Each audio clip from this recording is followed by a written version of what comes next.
माँ भीड़ में भी सीने से लगा के दूध पिला देती है।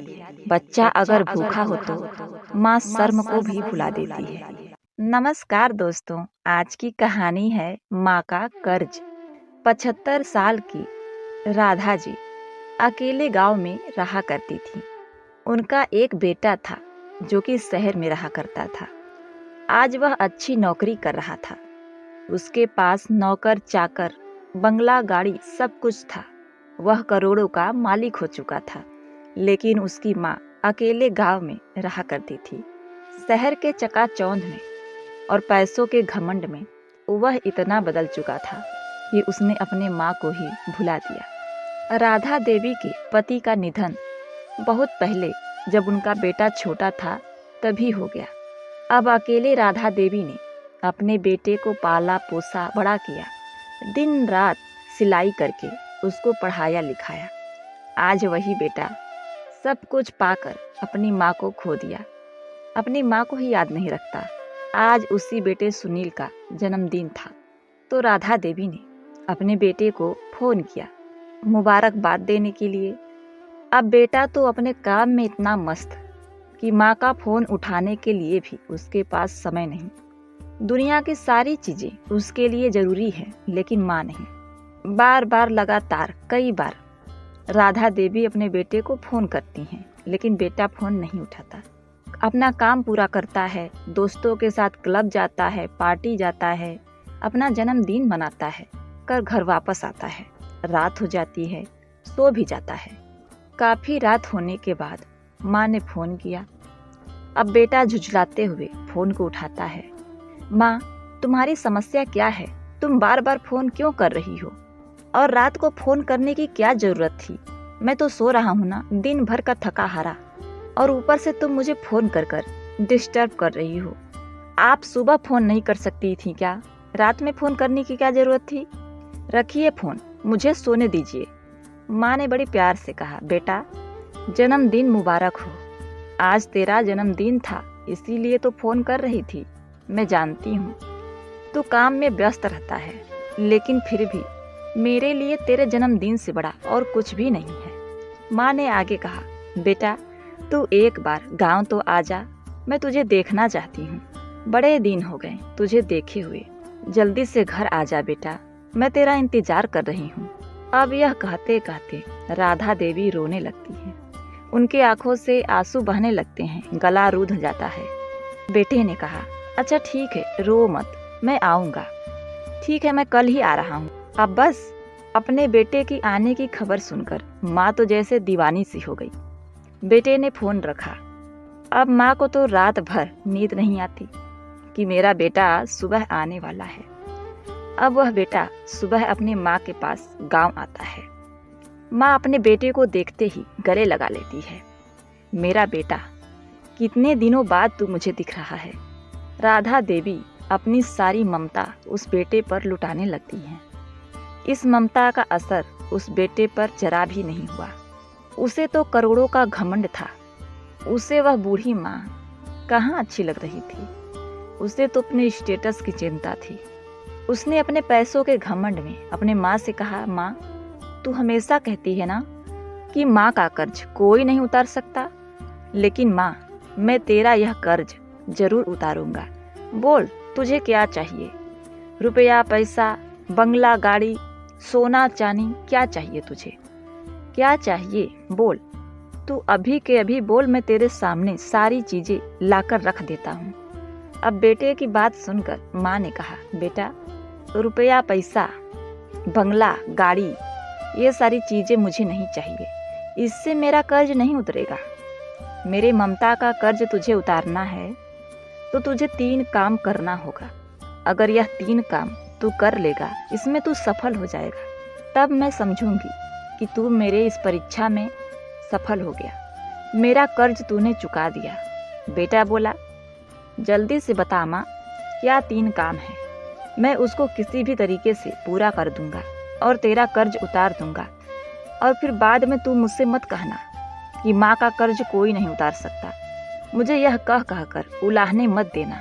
अब माँ ने अपने बेटे को पहला काम दिया और कहा, बेटे, तुम्हें 5 किलो का पत्थर एक कपड़े में लपेटकर अपने पेट पर बांधना है और उस पत्थर को 24 घंटे के लिए अपने पेट पर ही बांधे रखना है। अगर तूने ऐसा कर लिया तो इस परीक्षा में सफल हो जाएगा। बेटे ने कहा, ठीक है। अब वह बेटा 5 किलो का पत्थर लेकर कपड़े में लपेटकर अपने पेट पर बांध लेता है। अब 1 घंटा होता है, 2 घंटा होता है, उस बेटे को वह पत्थर भारी लगने लगता है। अब इसी तरह 2-4 घंटे बीतते बीतते वह बेटा परेशान हो जाता है। माँ ने यह भी कहा था कि उस पत्थर को बांधे हुए तुम्हें अपना सारा काम भी करना है, जो कुछ भी करना उस पत्थर को बांधकर ही करना। अब वह बेटा अपना पूरा काम पत्थर को बांधकर करता है, लेकिन अंत में आते आते वह इतना परेशान हो जाता है कि पत्थर को खोलकर रख देता है और कहा, माँ, इतना भारी पत्थर मुझे नहीं बांधा जाता। माँ ने कहा, बेटा, तू अपनी पहली परीक्षा में फेल हो गया। यह पत्थर तू 5-6 घंटे तक अपने पेट पर बांध नहीं सका, रख नहीं सका, और मैंने तुझे 9 महीने इस पेट में रखा और बिना थके, बिना झुझलाए पूरा काम किया, और तू यह पत्थर 24 घंटा भी नहीं रख सका, और तू यह पत्थर अपने पेट पर बांधे 24 घंटे भी नहीं रख पाया। अब इस चीज का भी प्रभाव उस बेटे पर नहीं पड़ता है। उसने कहा, अच्छा ठीक है, तू मुझे दूसरा काम दे, मैं उसको जरूर करूँगा। माँ ने कहा, ठीक है, मेरा दूसरा काम यह है कि आज रात तू मेरे कमरे में ही सो जा। बेटा बोला, ठीक है, इसमें क्या बड़ी बात है, आज रात के लिए मैं तेरे कमरे में ही सो जाता हूँ। अब जब रात होती है तो बेटा अपने माँ के कमरे में सो जाता है। जैसे ही बेटे को नींद लगती है, माँ ने कहा, बेटा, मुझे प्यास लगी है, जरा 1 गिलास पानी तो पिला देना। अब बेटा जल्दी से उठता है और माँ को 1 गिलास पानी लाकर देता है। माँ उस पानी को थोड़ा सा पीती है और बाकी बचे पानी को बेटे के बिस्तर पर गिरा देती है, जिस जगह पर वह बेटा सोया था। अब यह देखने के बाद बेटे ने कहा, माँ, तुम पागल हो गई हो, मैं जहाँ सो रहा हूँ वहाँ तुम पानी गिरा दी। माँ ने कहा, अरे बेटा, बुढ़ापा आ गया है ना, समझ नहीं आया, गिर गया। जैसे तैसे करके उस गीले स्थान पर वह सो गया। अब जैसे ही बेटे की आंख लगने लगती है, नींद का झोंका आने लगता है, माँ ने उसे फिर आवाज लगाई और कहा, बेटा, मुझे प्यास लगी है, 1 गिलास पानी तो पिलाना।